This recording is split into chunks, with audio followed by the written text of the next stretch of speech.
gosh, did you guys hear about the lady who bit her husband's tongue off? Oh, I think I heard about that. Guys, this is a good story. Let's listen to Sarah. Yeah, there was a lady in Sheboygan, and she was saying all this crazy spiritual stuff, and then her husband came home and tried to calm her down, and then he kissed her, and she responded by attacking aggressively and biting his tongue off. Oh my God. Sarah. No. Oh, hey guys, I have a good story too. Did you hear about the guy with the axe that... Oh my God, I heard that one too, but mine is so much better. Oh, of course Yeah. it is. What is it? Yeah. It was 1692 in Salem, Massachusetts.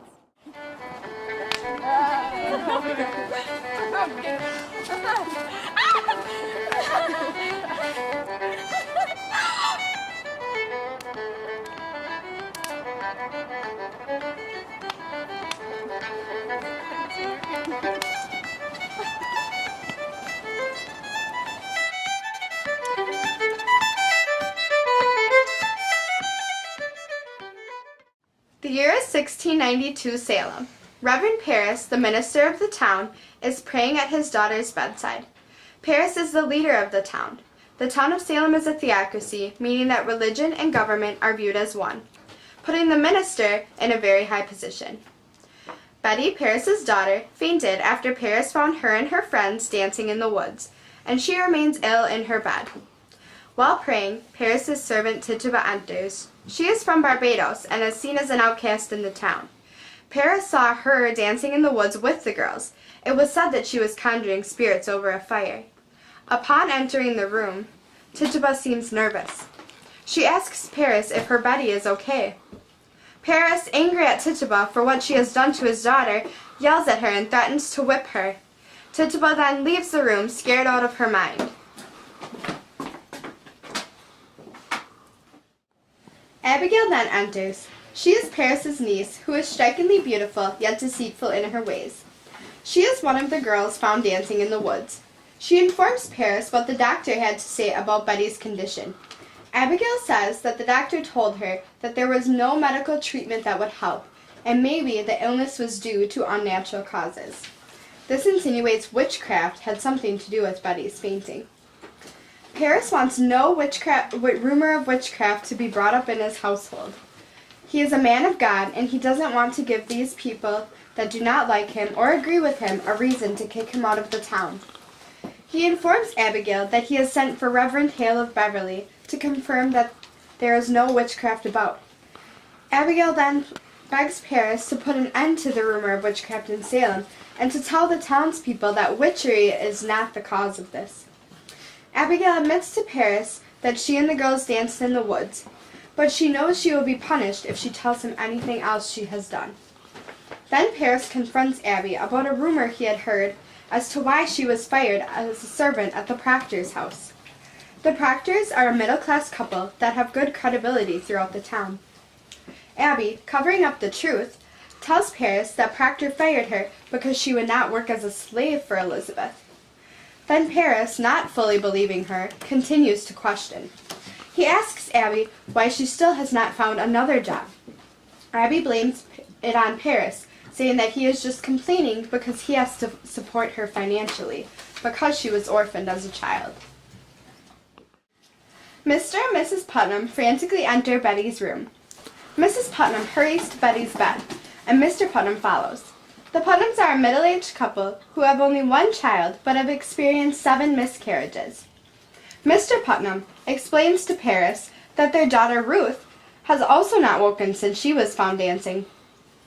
Mr. Putnam states that his daughter's eyes are wide open while Betty's are closed. Mr. Putnam believes that the girls are not sick, but they are inflicted by the devil. Paris does not want witchcraft to cause a blemish to his name, so he has requested Reverend Hale from Beverly to come to Salem.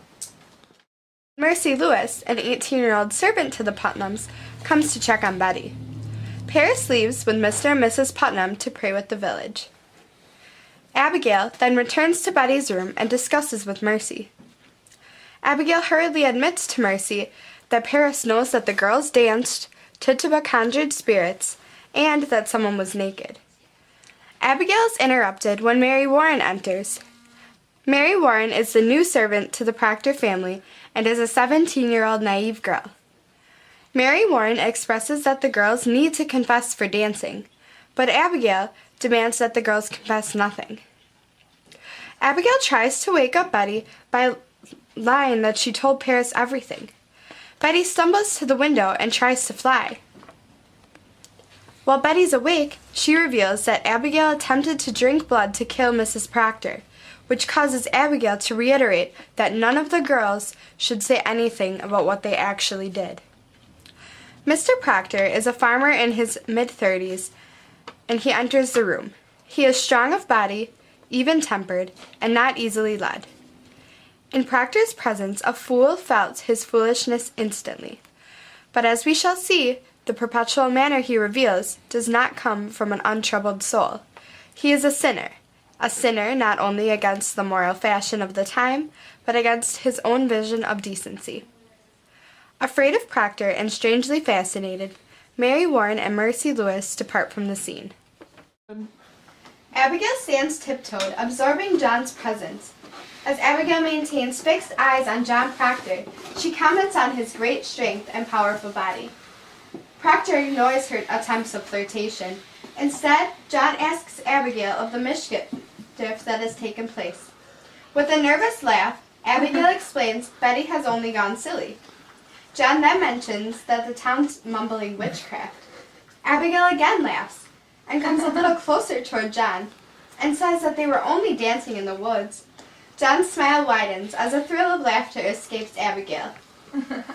Abigail dares come closer to John while zealously looking into his eyes.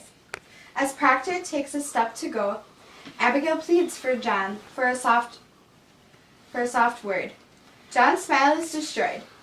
He continues on to tell Abigail that what she speaks of is done with.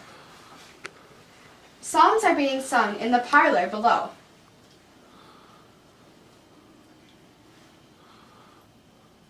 As Betty hears the words, "going up to Jesus," she reacts as if the words stabbed her. No, no! Abigail, concerned, hurries over to Betty and attempts to calm her.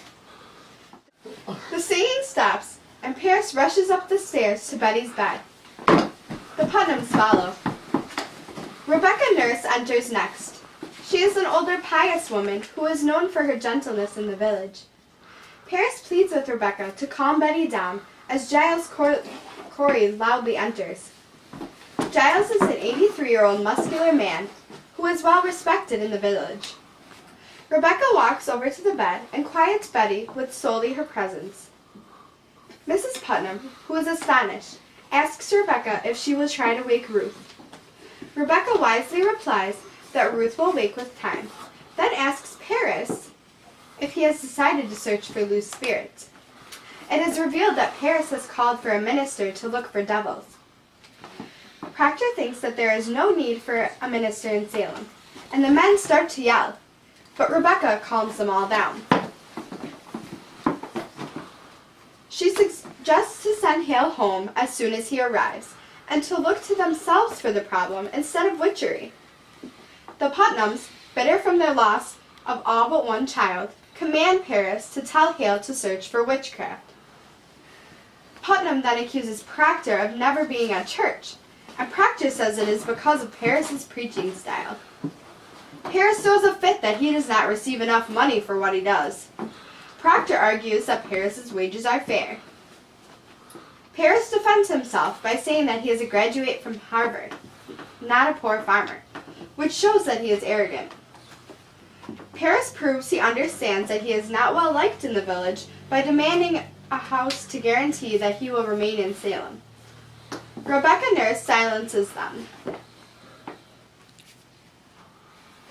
Proctor tells Giles Corey that he may go cut down trees on Putnam's land.